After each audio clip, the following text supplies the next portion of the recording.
नमस्कार मित्रों, मैं हूं दीपक कुमार रथ और उदय इंडिया डिजिटल में आप सबका बहुत बहुत स्वागत है। मित्रों, इंडिया थिंग्स में आज हम कुछ चुनाव से रिलेटेड बात करेंगे क्योंकि चुनाव का दिन शुरू हो गया है और ये पूरे भारत में गांव से लेके शहर तक और हर जगह पर अब चुनाव चर्चा शुरू हो रहा है। चाहे चाय के दुकान कहिए, चाहे धान का खेत कहिए, चाहे युवा कहिए, चाहे साइंटिस्ट कहिए, हर कोई आज चुनाव को लेके चर्चा कर रहा है। और इस चर्चा के बीच में प्रधानमंत्री जी का जो टारगेट है वो कहां तक पहुंचा है और वो हासिल हो पाएगा नहीं हो पाएगा, इस विषय पे आज मैं आपके सामने बात रखूंगा।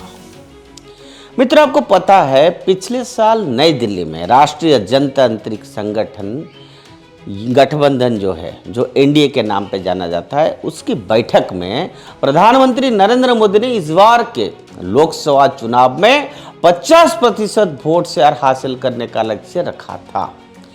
और यह एक उपलब्धि है जिसे भारतीय राजनीति में किसी पार्टी या गठबंधन ने कभी नहीं हासिल किया है। 2019 के चुनाव में बीजेपी को 37.36% और एनडीए को 45% वोट मिले थे। एनडीए द्वारा जीती गई 353 सीटों में बीजेपी के खाते में 303 सीटें आई। पिछले साल दिल्ली में हुई बैठक में एनडीए के 25 साल पूरे हुए इस गठबंधन में भाजपा एकमात्र स्थिर इकाई रही है। बाकी के राजनीतिक दल वर्षों से एनडीए के अंदर बाहर आते रहे। एनडीए में फिलहाल 38 दल शामिल है जो बदलते हुए राजनीतिक परिदृश्यों को दिखाती है, जिसमें कुछ पार्टियां बाहर हुई है और कुछ अन्य पार्टियां शामिल भी हुई है।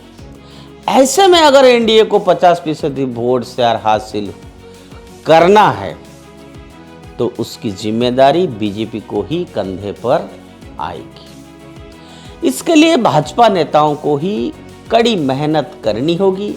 राजनीतिक पंडित इस नए संयोजन और उद्देश्य का एनडीए 3.0 बता रहे हैं। इसके 4 पूर्व साझेदार शिवसेना, ऑल इंडिया अन्ना द्रमुक प्रमुख एआईडीएमके जिसको हम कहते हैं, और शिरोमणि अकाली दल या तो अलग हो गए हैं या फिर फूट का सामना कर रहे हैं। चुनाव आयोग इलेक्शन कमीशन ने महाराष्ट्र के मुख्यमंत्री एकनाथ शिंदे के नेतृत्व वाली पार्टी गुट को शिवसेना नाम और धनुष बाण प्रतीक दिया है, लेकिन शिवसेना के इस बागी गुटों ने अभी भी चुनावी चुनौती का सामना नहीं किया है। शिरोमणि अकाली दल को गंभीर उलटफुलट का सामना करना पड़ा है और इसमें सुधार के बहुत कम संकेत दिख रहे हैं।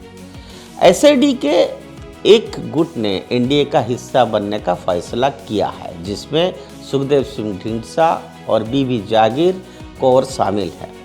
उधर बिहार में एनडीए के इस साल की शुरुआत में जेडीयू छोड़ने के बाद उपेंद्र कुशवाहा के संगठन ने साथ साथ जीतन राम मांझी के भी पूर्व जेडीयू सहयोग हिंदुस्तानी आवाम मोर्चा सेकुलर जो है उसको भी अपने वाले में कर दिया है और अब तो तीनों ही बिहार में सरकार में है। अगर मित्रों अगर दक्षिण में देखा जाए तो एनडीए के पास आंध्र प्रदेश में अभिनेता राजनेता पवन कल्याण की जनसेना पार्टी के साथ साथ एन चंद्रबाबू नायडू के नेतृत्व वाली तेलुगु देशम पार्टी है।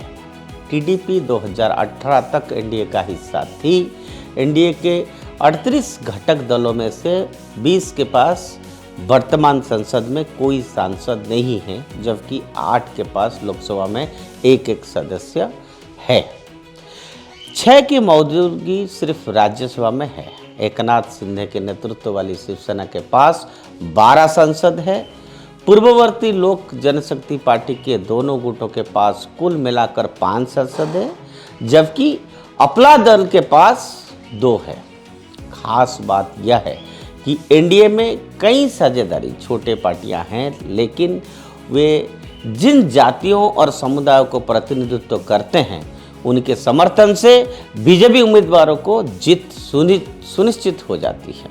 मीडिया रिपोर्ट के हिसाब से 2019 में बीजेपी ने 22.9 करोड़ वोट हासिल करते हुए 37.4% वोट शेयर दर्ज किया। उन्होंने 435 सीट पर चुनाव लड़ा। उन पर बीजेपी ने 46.1% वोट शेयर दर्ज किया।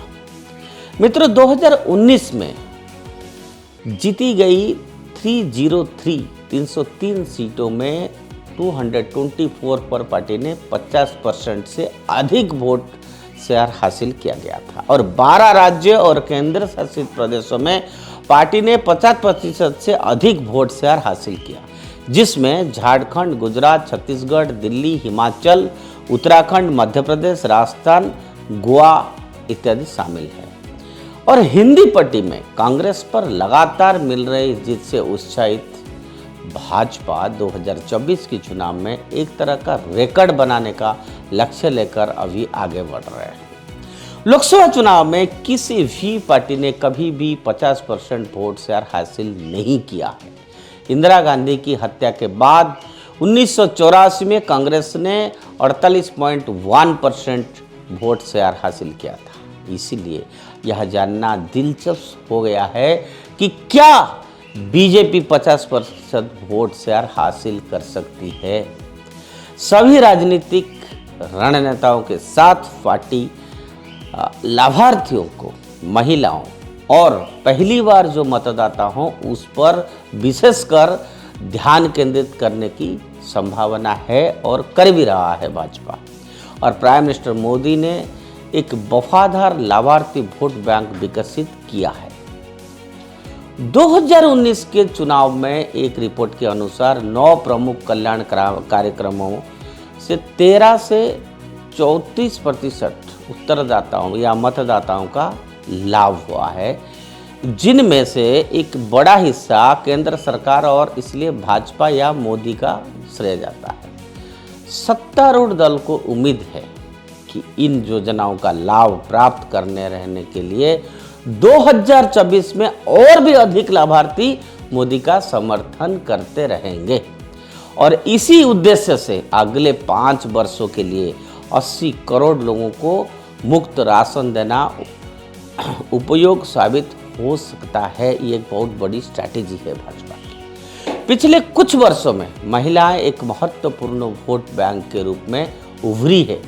जागरूकता और साक्षरता के स्तर में वृद्धि ने बड़े पैमाने पर महिलाओं को स्वतंत्र मतदान निर्णय लेने के लिए प्रेरित किया गया है और तेजी से महिलाएं भी पुरुषों की तुलना में अधिक संख्या में मतदान कर रहे हैं और माना जाता है कि वे जाति और वर्ग से ऊपर उठकर मतदान कर रहे हैं।